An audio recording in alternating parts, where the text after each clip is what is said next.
everyone, and welcome to the first semi-monthly pull. I'm Captain Logan. And I am the Real Manos. Manos, your first pick to talk about. My first pick is Madame Xanadu number 23, which is the conclusion, actually. Maybe it's not the best place to start for new fans. Oh, but it's already over? Yeah, this is the last issue of, not the whole series, but the story arc of Broken House of Cards, where Madame Xanadu is taking on her evil sister, Morgana. And with the help, this storyline takes place in the 50s. And Madame Xanadu is being helped by a mysterious detective named John Jones. And I wonder who that is. Yeah, I know. What's so cool is the way it's written. Matt Wagner is writing it as if, yeah, we know who John Jones is, but he does not at all leak. There's no scene where we discover his origin. It's all done mysteriously. Like, if you've never read anything with Martian Manhunter before, you'll be wondering, who is this guy? And that's cool.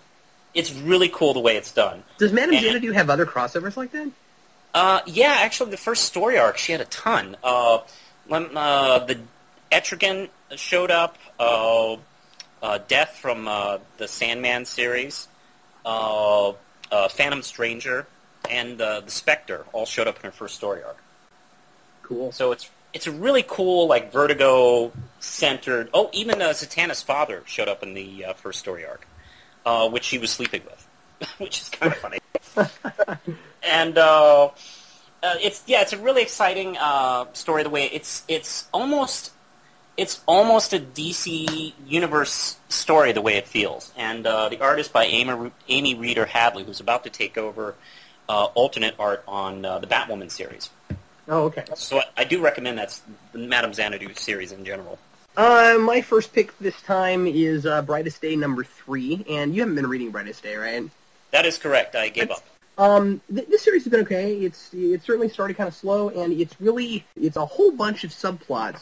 And every few pages, you feel like you're opening a comic of a different series. Like, the beginning, you're reading Deadman, and then you're reading Firestorm, and then you're reading Aquaman, and then you're reading Martian Manhunter, and, like, all these people have their own, and then you're reading Hawkman and Hawkgirl. And I thought the format was kind of jarring at first, but I'm forgiving it because I'm getting to know characters that I never knew all that well before. None of these people are people I ever followed. And here I'm being forced to care about Firestorm, which is interesting, because I still don't really care about Firestorm, but I'm reading about him, and it's okay. It's okay, I don't really care. Deadman's cool. I'm liking his dialogue. Just sort of, why am I in the middle of this? I don't really have great powers. Why are you doing this to me?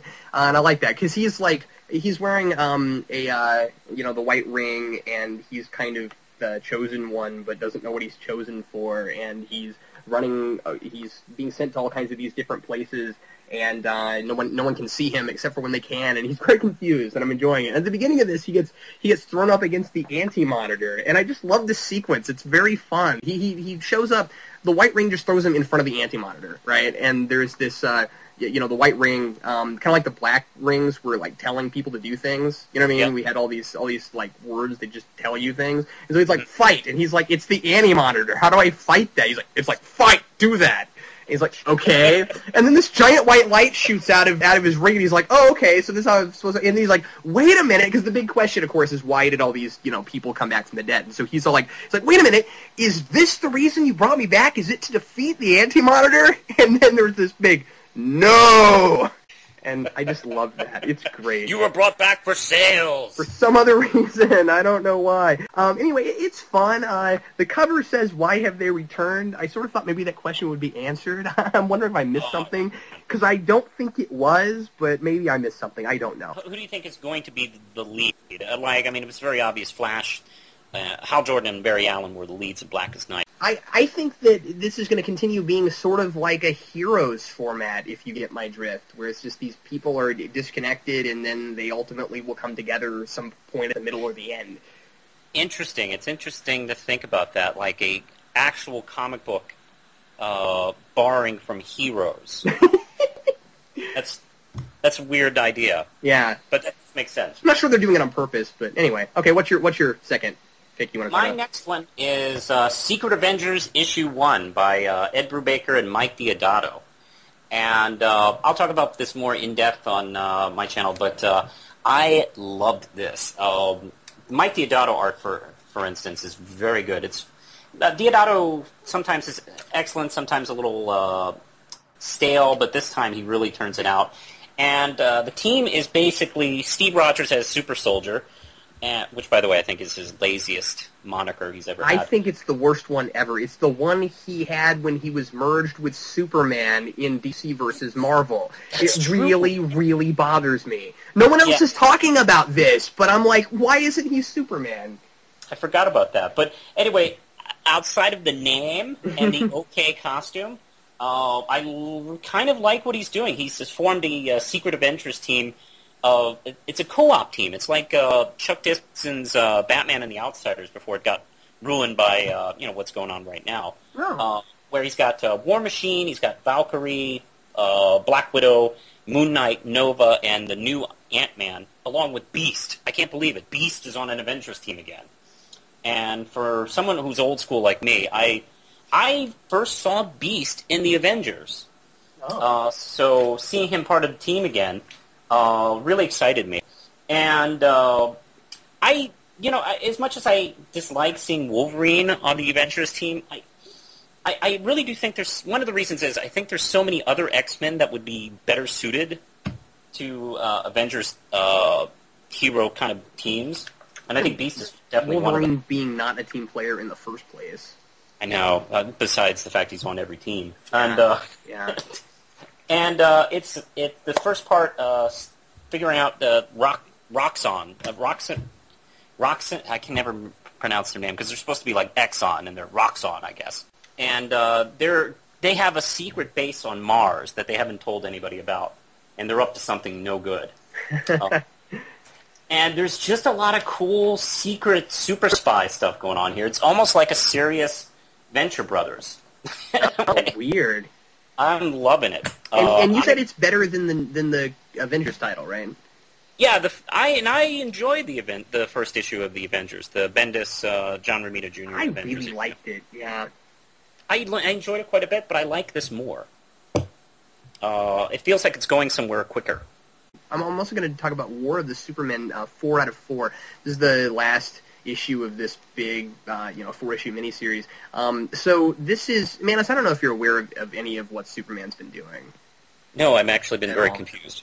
Oh, really? Okay. Well, I'll try to explain this somewhat briefly, but, they had the big, giant, 2-year thing about New Krypton, right? Yeah. And I didn't jump on until the 3-issue miniseries called Last Stand on New Krypton, which I've talked about a little bit on my channel. And Last Stand on New Krypton was all about Brainiac and Lex trying to destroy New Krypton. And it was really fun. It felt really kind of old school to me. I was just like, yay, Brainiac and Lex, great evil villain team up of people I care about in Superman. It's fantastic. And then it was over, and I was kind of sad it was over until I realized that all that was a lead up for this way cooler thing called War of the Supermen. In the first issue, they did the gutsiest move I think I've ever seen of anything. They spend, and spoiler warning for anybody who hasn't read this stuff, but it's been out a few weeks now. So they spend 2 years setting up New Krypton, right? And then first issue of War of the Supermen, they blow it up. But it was great. That's the thing. Usually you would find that kind of offensive, right? But I loved it. It was fantastic because, after all, Superman's been there for 2 years. How are you going to get him to go back to Earth and care about staying there? You blow up his planet again. I actually love it.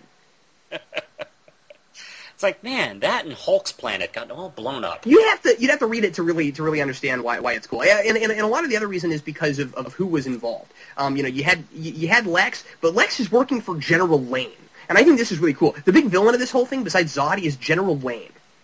Wow. And I don't know, I love it. I don't want to even say very much about it. Oh, Superman, we can't have nice things. We can't have. I loved the latest issues of Man of Xanadu and the newest issue of Secret Avengers. I give them both 5 RAM chips. And let's see, if you want to start reading Man of Xanadu, I probably would start at maybe issue 1 or the second story arc, which was called Exodus War. Both of those are collected. And next issue is 24, so maybe that's not a bad place to begin. And hey, no better time than the present with Secret Avengers, number 1. Manos, I don't have RAM chips. I can't, like, give those, because I don't have those. You have stars or something, right? Yeah, I do. Brightest Day, I'm going to give... Brightest Day 3, I'm going to go ahead and give it a 3. I enjoyed it, but, you know, it's not the best thing in the universe. War Superman 4, that gets a 4. I don't care. 4 out of 4. The cover is Kneel Before Zod, and there's some kneeling, and there's some Zod. This will get people to buy it. Crypto the Superdog, hang on, this will get people to buy it. Crypto the Superdog gets stabbed with a kryptonite knife. Ooh. Read it. It's awesome. Is he okay? I'm not telling you. You'll have to read it and find out. Curse you. Okay?